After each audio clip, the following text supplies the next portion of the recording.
Hi hello friends, this is Brutus. അപ്പോൾ നമ്മുടെ BGMയ്ക്കകത്ത് പുതിയൊരു സൂപ്പർ കാറിൻ്റെ സ്പിൻ വന്നിട്ടുണ്ട്. ടെക്നിക്കലി പുതിയതല്ല, പഴയതാണ്. നമ്മുടെ ഡോട്ട് ചലഞ്ചറില്ലേ, അത് വീണ്ടും ഒന്നുകൂടെ കൊണ്ടുവന്നിട്ടുണ്ട് എന്ന് വേണമെങ്കിൽ പറയാം. അപ്പം ഈ പ്രാവശ്യം സ്പിന്നിൻ്റെ സ്റ്റൈലിൽ കുറച്ച് വ്യത്യാസമുണ്ട്. അപ്പോൾ എന്തായാലും വീഡിയോ ഇട്ടാലേ നിങ്ങൾക്ക് അത് കറക്റ്റായിട്ട് മനസ്സിലാവത്തുള്ളൂ. അപ്പം വീഡിയോയിലോട്ട് പോകുന്നതിന് മുമ്പ് നമ്മുടെ ചാനൽ മെമ്പർഷിപ്പ് എടുത്ത എല്ലാ ഫ്രണ്ട്സിനും ഒരു ബിഗ് ഷൗട്ട് ഔട്ട്. അപ്പോൾ റിവാർഡിൻ്റെ സെക്ഷൻ നോക്കുകയാണെന്നുണ്ടെങ്കിൽ നമുക്ക് കുറച്ച് ഔട്ട്ഫിറ്റൊക്കെ വന്നിട്ടുണ്ട്. ഔട്ട്ഫിറ്റ്, ഗൺ സ്കിൻ, പാരഷൂട്ടിൻ്റെ സ്കിൻ, പിന്നെ നമ്മുടെ ആസ് യൂഷ്വൽ കാറിൻ്റെ കുറേ സ്കിന്നുകൾ വന്നിട്ടുണ്ട്. നമുക്ക് എല്ലാം ഒന്ന് നോക്കാം. അപ്പം ഓക്കെ, ഇതാണ് backpack. Okay, backpack അല്ല, പാരഷൂട്ട്, ഔട്ട്ഫിറ്റിൻ്റെ ഹെഡ് ഗിയർ ഫീമെയിൽ ഔട്ട്ഫിറ്റാണ്, ഹെൽമെറ്റ്, പിന്നെ നമ്മുടെ M60A4 സ്കിന്ന്, അപ്ഗ്രേഡുള്ള normal parachute, ornament, coin, paint, blah blah blah, അങ്ങനെ കുറച്ച് സാധനങ്ങൾ.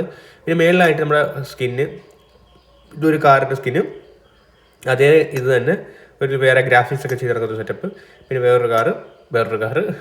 പിന്നെ എനിക്ക് തോന്നുന്നു ഇത് ലൈക്ക് നമ്മുടെ USZ ആണെന്ന് തോന്നുന്നു. ഇത് മുമ്പ് ഉണ്ടായിട്ട് എനിക്ക് ഓർമ്മയില്ല. നിങ്ങൾക്ക് ഓർമ്മ ഉണ്ടെങ്കിൽ കമൻറ്റ് ചെയ്യാം. മുമ്പത്തെ ഡോഡ്ജിൻ്റെ സ്പിന്നി വന്നിട്ടുണ്ടോ എന്ന് ലൈക്ക് ഒന്ന് കമൻറ്റ് ചെയ്യാം. ഓക്കെ, അപ്പം ഇത്രയാണ് വരുന്നത്. ഇനി നമ്മുടെ സ്പിന്നിൻ്റെ രീതിയിലേക്ക് വരുവാന്നുണ്ടെങ്കിൽ ഇവിടെ നിങ്ങൾ നോക്കുകയാണെന്നുണ്ടെങ്കിൽ നമുക്ക് സ്പിന്നിൻ്റെ അകത്തുനിന്ന് കാറ് കിട്ടത്തില്ല. സ്പിൻ ചെയ്യുമ്പോൾ കാറ് കിട്ടത്തില്ല.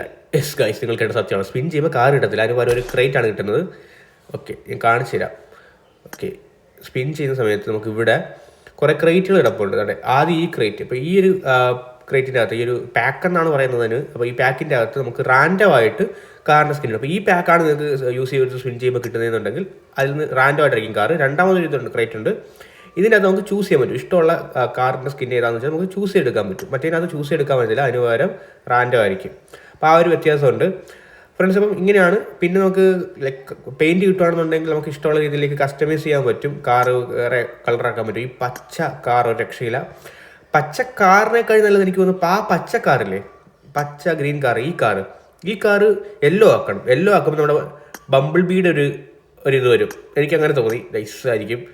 അപ്പം എന്തായാലും നിങ്ങൾക്ക് ഇത് മനസ്സിലാകുന്നതായിരിക്കും. ജസ്റ്റ് ഈ ഒരു ഇൻഫർമേഷൻ നിങ്ങൾക്കൊന്ന് പാസ് ചെയ്യാമെന്ന് വിചാരിച്ചു. വളരെ ചെറിയൊരു ഷോർട്ട് ആൻഡ് സ്വീറ്റ് ആയിട്ടുള്ള വീഡിയോ ആണ്. അപ്പോൾ മാക്സിമം നിങ്ങൾ ഫ്രണ്ട്സിനൊക്കെ ഒന്ന് ഷെയർ ചെയ്ത് കൊടുക്കേണ്ട, ഈ കാര്യം ഒന്ന് പറഞ്ഞു കൊടുത്താൽ മതി. അപ്പം വീഡിയോ ഇത്രയേ ഉള്ളൂ. അടുത്ത നല്ല കിടിലൻ വീഡിയോ ആയിട്ട് വരുന്നവരെ ബൈ ബൈ ഗൈസ്.